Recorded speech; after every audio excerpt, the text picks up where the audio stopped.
A paz do Senhor, seja bem-vindo a mais uma aula aqui do EBD em Foco. Eu me chamo Herberson e nessa aula eu vou ministrar a lição número 1, que tem como título As sutilezas de Satanás contra a Igreja de Cristo. Essa aula é a aula de destaque da lição.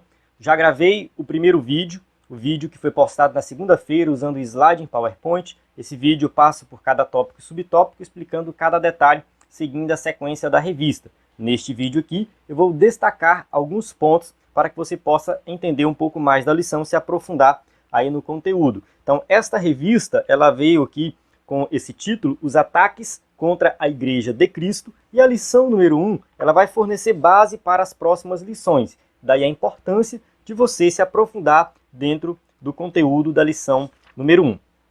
Sem mais delongas, vamos começar aqui a nossa aula, direto logo ao ponto da lição.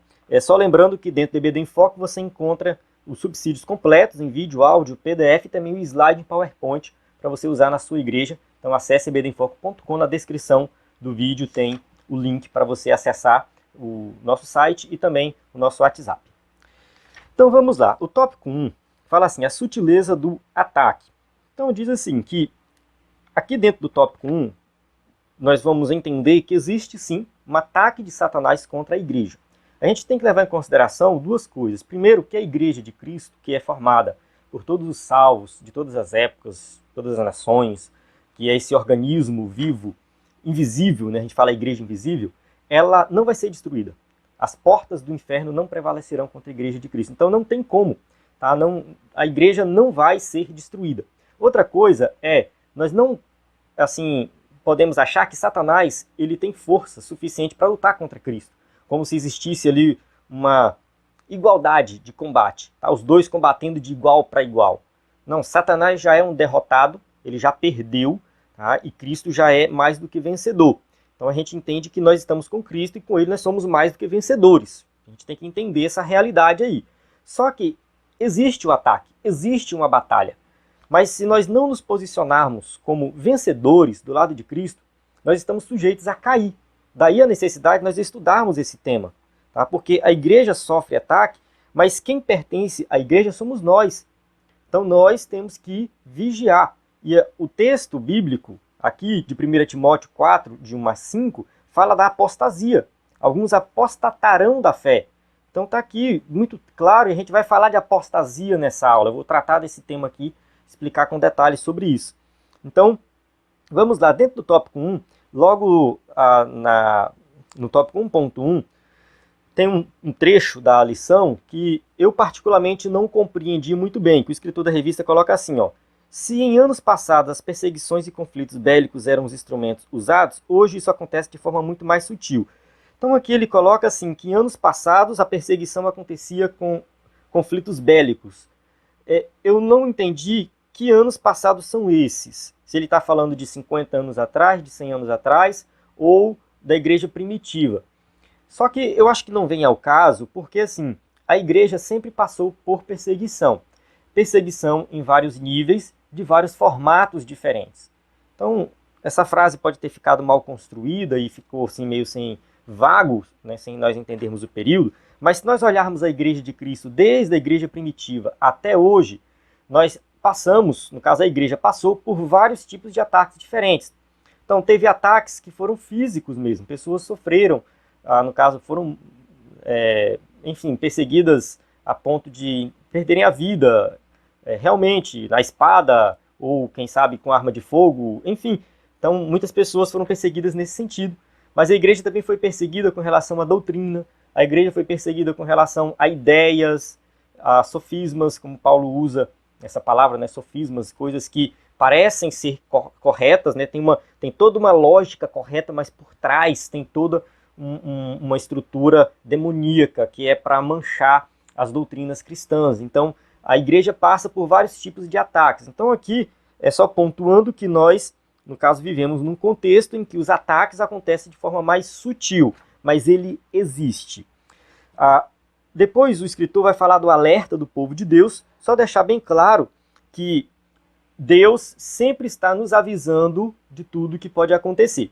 Então eu vejo muitas pessoas falando assim, nossa, como isso está acontecendo, olha só que absurdo, olha isso, olha aquilo. Mas assim, do jeito que está escrito aqui, ó, tópico 1.3, concordo plenamente. Ó. Deus preveniu a igreja de que isso aconteceria. Não há razão, portanto, para surpresas. Então, você não precisa ficar surpreso. Ah, como isso está acontecendo? Olha só que absurdo. Não, já foi avisado. E está bem claro que isso aconteceria nos últimos tempos. Então, no primeiro versículo aí, ó, 1 Timóteo 4:1. Mas o Espírito expressamente diz que nos últimos tempos.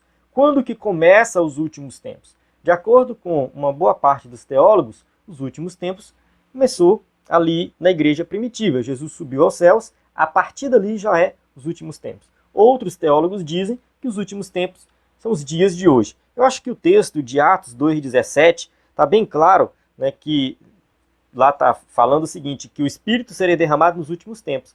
E o Espírito foi derramado na igreja primitiva. Então, eu creio sim que os últimos tempos começou ali. A partir dali, a igreja já começou a entrar, no caso, nós já entramos nos últimos tempos, nas últimas horas, tá? E essa questão do tempo, que não é o tempo cronos, que é o tempo cronológico, mas é o tempo kairos, que é o tempo de Deus, não está vinculado a um período específico, mas né, é a vontade de Deus, é no tempo de Deus específico. Então, assim, nós não temos que ficar calculando quando que Jesus vai voltar, quando que vai acabar esse período de últimos tempos, enfim, não temos que pensar nisso. Então, assim, nos últimos dias, nos últimos tempos, que é esse período que a igreja vive. A igreja começou ali com Cristo, e pelo menos eu entendo dessa forma, até que a igreja começou com Cristo, e vem, no caso, vai até a segunda vinda de Jesus. Então, esse período é um período de grande perseguição. É claro que essa perseguição ela vai se intensificando. Então, com o passar do tempo, ela vai ficando cada vez mais intensa. Se engana quem pensa que a igreja primitiva sofria mais perseguição do que hoje. Não. A igreja de hoje é a igreja mais perseguida de todos os tempos. A igreja de hoje é a igreja mais perseguida de todos os tempos. Mais do que na igreja primitiva e muito mais. Está se intensificando. Estamos caminhando realmente para o fim. Olha só, se nós observarmos o mundo muçulmano, o mundo está crescendo, tá? O islamismo está crescendo no mundo. E entre eles existe uma perseguição muito grande, muito forte contra os cristãos. Então quem se converte, o muçulmano que se converte a Cristo, ele está sujeito a perder a própria vida. Vários testemunhos nesse sentido. Eu vou depois deixar um link de um vídeo em que um pregador, na verdade um pastor que faz missões no mundo muçulmano, ele dá vários testemunhos nesse sentido. É bom até você assistir esse vídeo e ver como que acontece. Então, assim, tem muita perseguição no mundo muçulmano. Então, tem muita perseguição entre, vamos colocar assim, os cristãos na Europa, por exemplo. Não existe uma perseguição na Europa de matar o cristão, mas as igrejas da Europa se fecharam quase todas. Então, as ideias, no caso, materialistas, humanistas, enfim, né, a gente vai falar mais na frente da questão do materialismo e do ateísmo. Então, a gente vai ver que na Europa, uma boa parte das pessoas, a maioria, já não acredita mais em Deus. E olha que lá foi o berço do evangelho, a reforma protestante e tal, né? E hoje as igrejas estão fechadas. Então, ataques que a igreja sofreu. A gente coloca assim, igreja como instituição, tá? Instituição. Então, lá realmente a igreja se enfraqueceu, mas não significa que a igreja de Cristo foi derrotada, nada disso. Tá?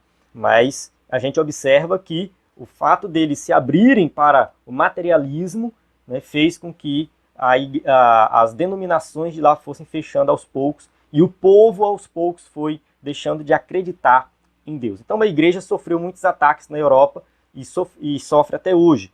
Então são ataques diferentes, tá? São diferentes. E aqui não é diferente, tá? No Brasil não é diferente. Então a gente sofre também ataques, e esses ataques são mais sutis, né? Eles vão atacando as doutrinas e dentre outros detalhes que a gente vai tratar mais na frente aqui. Então, vamos lá. Tópico 2. A natureza do ataque. Então, o ataque é de natureza espiritual. O texto diz né, que, assim, ó, dando ouvidos a espíritos enganadores e doutrinas de demônios. Então está bem claro, não somente nessa passagem, mas na passagem de Efésios 6, que nós estamos numa guerra espiritual. Tá? É espiritual. Os maiores inimigos da igreja são seres sobrenaturais. Nesse sentido, podemos também dizer que a natureza desse ataque é espiritual. Então, o ataque ele acontece na esfera carnal, na esfera humana, mas a gente vê ele aqui na esfera humana, mas ele se inicia no mundo espiritual. Então tem por trás de tudo isso, existe algo maligno. O mundo é assim, o mundo jaz no maligno. Se o mundo jaz no maligno, Satanás não tem nada a ver com o mundo. Satanás não tem que lutar para conquistar o mundo. Tem até um livro, deixa eu ver se ele está aqui por perto. Este livro aqui, ó, Desmascarando Satanás. É um excelente livro, tá? Publicado pela Pão Diário, do Ray Steadman. Ele fala sobre essa questão da guerra espiritual, batalha espiritual, e é nesse livro que ele vai falar nesse sentido, né? Que assim, ó, alguém que não recebe libertação total ainda está cativo sob o controle dos poderes das trevas de Satanás. Não há exceções. Então, assim, quem não se converteu está cativo com Satanás. Então, Satanás já tem domínio sobre o mundo. Já tem domínio. Ele já domina o mundo. Então, ele não vai guerrear contra o mundo. Ele vai guerrear contra a igreja. E a gente tem que entender que quando nós nos convertemos, nós vamos para a frente de batalha. É aí que a batalha começa. É aí que você começa a enxergar o mundo espiritual. É aí que você começa a enxergar que o que está destruindo tua vida, ou teu casamento, ou relacionamento com teu filho, ou quem sabe os problemas na tua empresa, tudo isso tem algo satânico por trás, tem algo maligno por trás. Então Satanás o tempo todo ele vai estar atacando o cristão. A gente vai falar dos ataques aqui de ordem moral, da família, tá? É que entra aqui no tópico 2.2. Tá? O ataque é de natureza moral. Ele coloca aqui, ó, no versículo 2, que ele fala assim, ó, pela hipocrisia de homens que falam mentiras, tendo cauterizado a própria consciência. Então está bem claro aqui que o incentivo à hipocrisia, à mentira, tudo isso faz com que, né, na verdade, tudo isso faz parte do ataque de Satanás, de coisas malignas para atrapalhar a nossa vida. No tópico 3, a gente já pode até pular logo para o tópico 3, para falar aqui da esfera social, da questão do casamento, fala aqui proibindo casamentos. O versículo 3 é bem interessante, ele fala assim, ó, proibindo o casamento e ordenando a abstinência dos manjares que Deus criou para os fiéis e para os que conhecem a verdade, a fim de usarem deles com ações de graça. Então aqui tinha proibição de casamento e também de comidas, de alimentos específicos. E está bem claro aqui no texto que tudo isso foi Deus que criou para nós desfrutarmos. Então casamento é bênção de Deus, criação de Deus. Tudo que nós temos de alimento é bênção de Deus para nós desfrutarmos. Então Deus deixou a criação para nós desfrutarmos e usarmos e aproveitarmos dela da melhor maneira possível. Mas os ataques de Satanás, ou seja, sempre tem um maligno ali por trás, falando, não, isso não pode, isso não pode, isso tem que ser assim, isso aqui é diferente. Então a família, o ataque na família não é diferente. Tá? Então assim, a gente vai falar mais na frente, uma lição mais na frente sobre família. Então o objetivo aqui dessa lição não é nós detalharmos cada ataque, a gente vai deixar isso para lições mais adiante. Então, aqui é por isso que a gente está falando de maneira bem superficial. Tá? A gente vai entrar mais na frente, não se preocupe, que é só uma introdução para nós estudarmos mais adiante. Então a gente vai falar numa lição mais na frente sobre ataque à família. Né? Deixa eu só lembrar aqui qual é a lição. Tá? A lição 6 especificamente, nós vamos falar sobre a família. Bem, eu quero destacar aqui um ponto que talvez seja o mais polêmico da lição, que é 3.1, que é o ataque na esfera religiosa, que fala da apostasia. Né? O texto aqui de Timóteo fala assim, mas o Espírito expressamente diz que nos últimos dias apostatarão alguns da fé. Então está bem claro que alguns vão se apostatar, ou seja, vão se desviar. Eram crentes e vão deixar de ser crentes. Esse tema ele é polêmico porque ele entra naquela questão do calvinismo e arminianismo. E eu recomendo você não entrar na polêmica em si, mas se ater no texto bíblico. Tá? Se ater no texto bíblico. Vamos prestar atenção no texto bíblico. O que acontece muitas vezes? Quando a gente, às vezes, tem um pressuposto teológico, a gente define uma visão teológica específica, a gente quer encaixar todos os textos na nossa visão. Então, às vezes, a gente manipula o texto para se encaixar na nossa visão. E isso é muito perigoso. Isso é feito por todo mundo, tá? Quase todos os teólogos acabam fazendo isso. Poucos teólogos têm uma visão mais aberta de chegar num ponto assim polêmico e falar, olha, isso aqui não se encaixa na minha visão. Uma solução pode ser isso aqui, mas pode ser que eu esteja errado. Poucos teólogos têm essa humildade.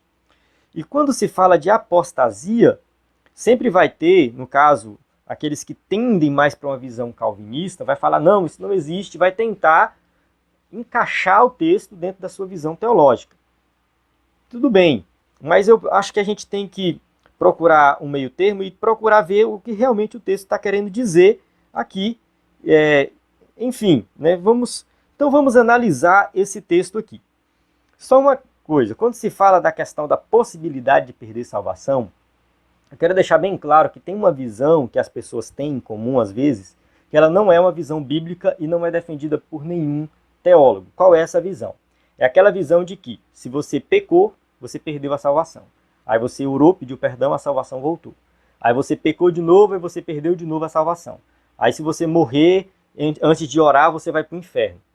Porque você pecou, aí não deu tempo de orar, aí você foi condenado. Essa visão, ela não é bíblica. Essa visão, ela não tem defesa por nenhum teólogo sério, eu não conheço. Tá? Eu não conheço nenhum teólogo sério que pensa dessa forma. Pode ser que exista, sim, mas eu não conheço, eu não li ainda. Tá? E muitas pessoas têm esse pensamento. Esquece esse pensamento que ele não tem base bíblica. Vamos entender o que a apostasia de fato é. Então, eu vou me basear num artigo do pastor Clayton, que é... Esse artigo, eu não achei ele online, fiquei de disponibilizar ele aí, mas não disponibilizei ainda, porque ele está nesse livrinho aqui, ó, publicado pela FABAPA, que é a Faculdade Batista do Paraná, e são vários artigos, tá? No caso dos professores da FABAPA e alunos também. E um desses artigos é assim, o Conceito Paulino de Apostasia, um estudo exegético e interpretativo de 1 Timóteo 4, de 1 a 5. Então o pastor Clayton André Kunz, muito conceituado, ele vai fazer uma exegese do texto bíblico, vai recorrer ao original e tudo mais, explicar com detalhes essa passagem. Ele usa o método histórico-gramatical e eu quero enfatizar aqui essa parte que ele fala de apostasia. Então, eu vou fazer essa abordagem aqui para que nós possamos realmente compreender o que o texto está dizendo e por que a apostasia ela é uma realidade, um perigo nos dias de hoje. A gente não pode negar que isso é bíblico. Independente da sua visão teológica, a apostasia é um ensino bíblico. Tá falando na Bíblia. Então, vamos lá. O texto de Paulo a Timóteo está cheio, né, de alertas nesse sentido. Eu vou acompanhar aqui pela Bíblia. Vamos abrir aqui em Timóteo. Antes de abrir em Timóteo, deixa eu só ler uma passagem em Colossenses. Colossenses 2,8, que eu já deixei até marcado aqui, fala assim, ó. Tenham cuidado para que ninguém os escravize a filosofias vãs e enganosas, que se fundamentam nas tradições humanas e nos princípios elementares deste mundo e não em Cristo. Então aqui a gente já observa Paulo falando aos Colossenses para que nós possamos ter cuidado, ou seja, um alerta para quem é crente. Tenha cuidado para você não ser escravizado com filosofias vãs e enganosas que se fundamentam em tradições humanas. Então a gente já observa um alerta em Colossenses. Olhando agora para 1 Timóteo 1,3, fala assim, ó, partindo eu para a Macedônia, roguei que você permanecesse em Éfeso para ordenar a certas pessoas que não mais ensinem doutrinas falsas e que deixe de dar atenção a mitos e genealogias intermináveis que causam controvérsias e tal. Então, a gente observa que na igreja de Éfeso tinha pessoas ensinando doutrinas falsas. Tá? Então, existia lá ensinos falsos. E Paulo está alertando Timóteo nesse sentido. E aí, um tema presente dentro dessa carta é a questão da apostasia. Versículo 6 diz assim, 1:6. Alguns se desviaram dessas coisas, voltando-se para discussões inúteis. Então, alguns se desviaram da verdadeira fé, voltando-se para coisas inúteis, discussões inúteis. Então, a gente já começa a observar no início da carta de Paulo a Timóteo, falando sobre a possibilidade da apostasia, de se desviar. Versículo 19 fala assim, mantendo a fé, a boa consciência, que alguns rejeitaram e por isso naufragaram na fé. Entre eles estão Himeneu e Alexandre, os quais entreguei a Satanás para que aprendam a não blasfemar. Então, esses dois homens aqui, eles foram entregues a Satanás, ou seja, eles foram disciplinados da igreja, muito provavelmente porque blasfemaram contra Deus. Então, a apostasia aqui é uma realidade, porque foi algo consciente, uma decisão consciente que eles tomaram de blasfemar. Então, a gente já está caminhando para o real significado da palavra apostasia. O que significa apostatar-se da fé? Mais na frente, no versículo 15, tá? Capítulo 5, versículo 15, Paulo fala assim, alguns, na verdade, já se desviaram para seguir a Satanás. Então, alguns desviaram, ou seja, estavam na rota certa e desviaram. Capítulo 6, versículo 10, fala assim, pois o amor ao dinheiro é a raiz de todos os males. Algumas pessoas, por cobiçarem o dinheiro, desviaram-se da fé e se atormentaram com muitos sofrimentos. Então a gente observa mais uma vez uma passagem de alerta para que tomem cuidado com o amor ao dinheiro, porque muitos, por amarem ao dinheiro, se desviaram da fé. E o versículo 21 aqui do capítulo 6, ele fala assim, no finalzinho, professando alguns, desviaram-se da fé. E aí encerra, a graça seja com vocês. Então a gente observa que este tema está presente do começo ao fim da carta de Paulo a Timóteo. E aqui, o escritor do artigo, o pastor Clayton, ele vai fazer uma análise, e aí ele pega essa palavra, apistemi, que significa afastar.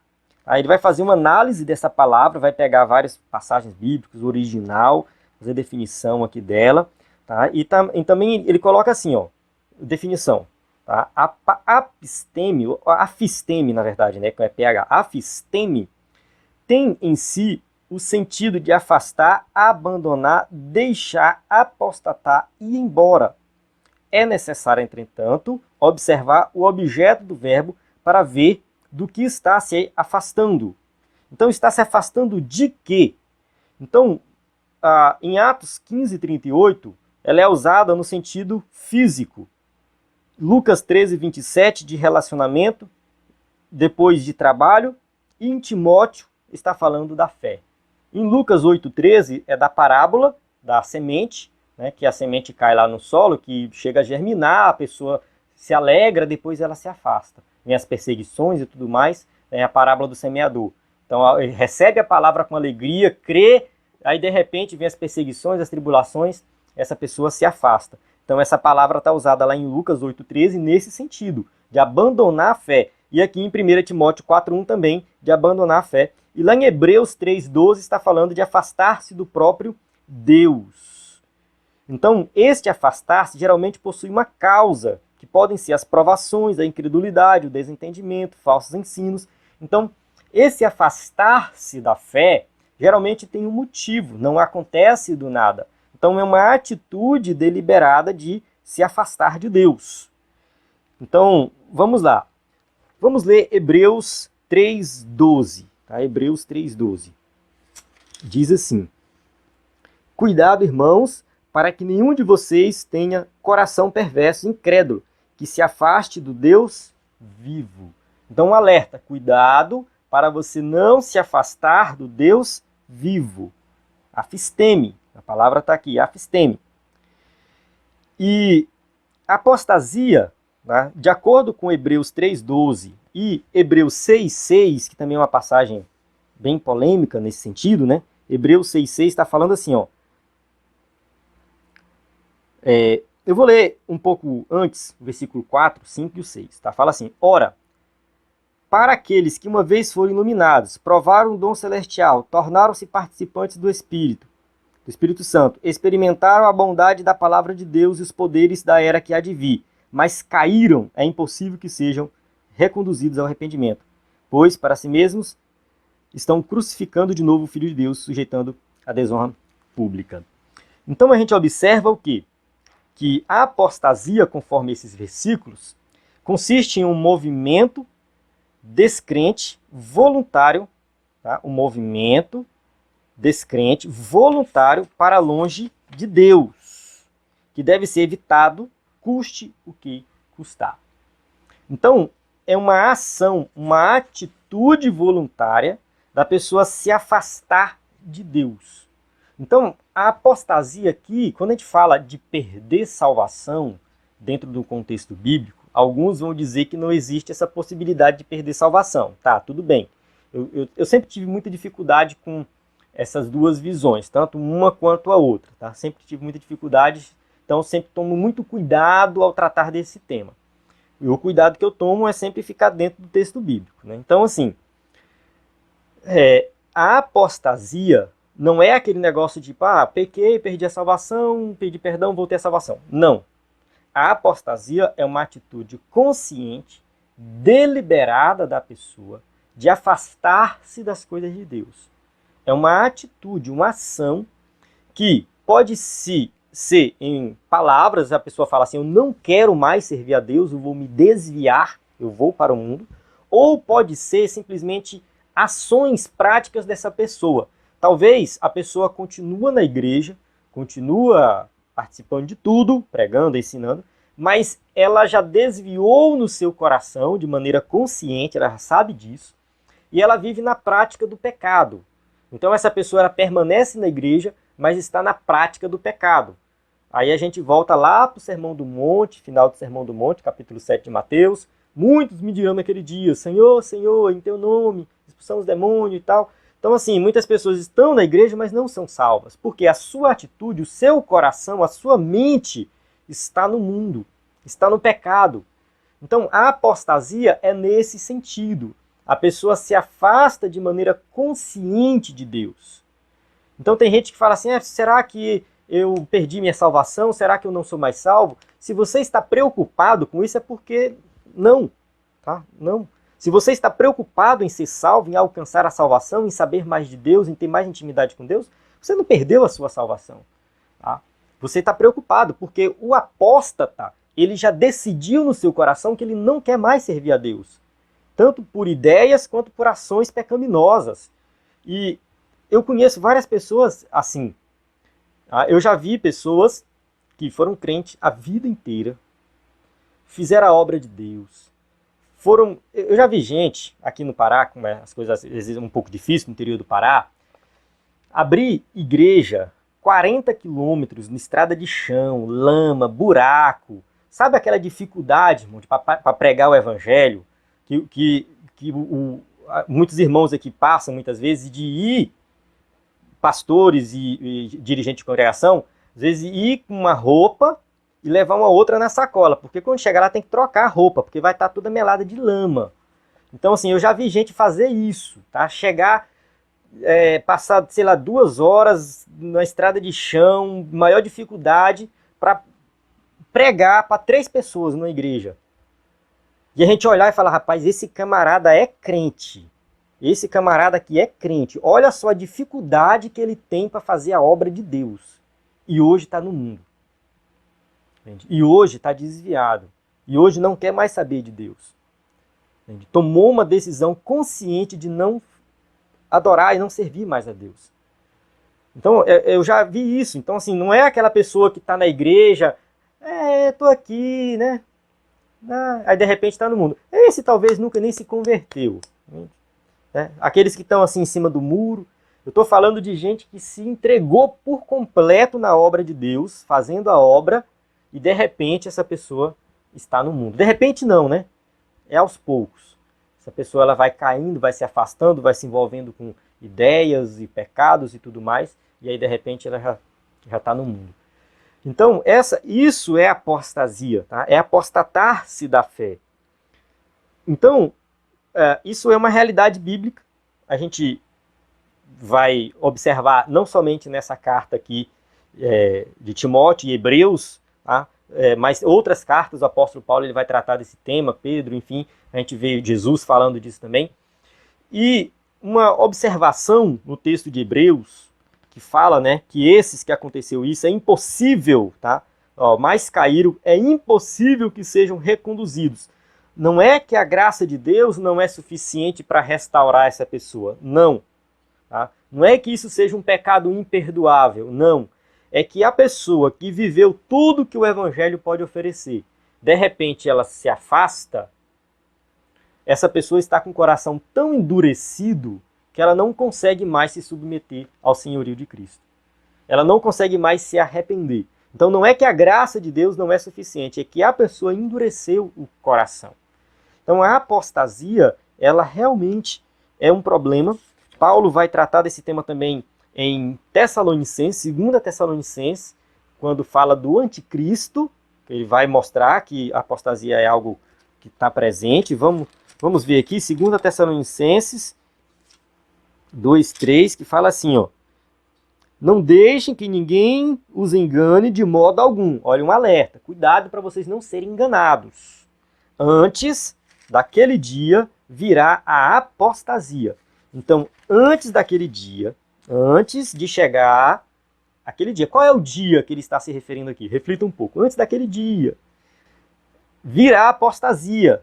E então será revelado o homem do pecado, filho da perdição. Este se opõe e se exalta acima de tudo que se chama Deus. Então, a manifestação do anticristo acontece aí, né? Caminhando para o fim dos tempos. Então, tudo indica que vai ter um período de grande apostasia. Virá a apostasia, ou seja, vai ter um período de grande apostasia até ser revelado o homem do pecado. Então, quando você começar a observar líderes espirituais se desviando, você começar a observar pessoas dentro da igreja vivendo em pecado, aí você começa a ficar, meu Deus, não está previsto. Essa é a apostasia que está acontecendo. Tá? Essa é a apostasia. Eu, recentemente, numa igreja que eu estava congregando em Belém do Pará, igreja grande, igreja bem conhecida, e um pastor, muitos anos pastor, fazia uma obra extraordinária. Se desviou, foi para o mundo, está cantando no mundo, em bares. Ele tocava e cantava, né? Tocava violão muito bem, cantava, cantando e tocando no mundo. Foi um escândalo na igreja. Acho que alguns irmãos até pararam de ir na igreja, desanimaram. Tá? Alguns irmãos desanimaram com isso. Como assim, pastor que conduzia trabalhos extraordinários espirituais na igreja, de repente ele está no mundo? Isso faz parte do que está nas Escrituras. Então você não deve se escandalizar com isso.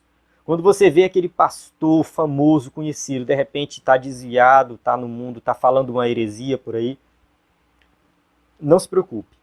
Está previsto nas Escrituras. Tá? Não se preocupe com isso. Só vale ressaltar que apostasia é diferente de heresia, tá?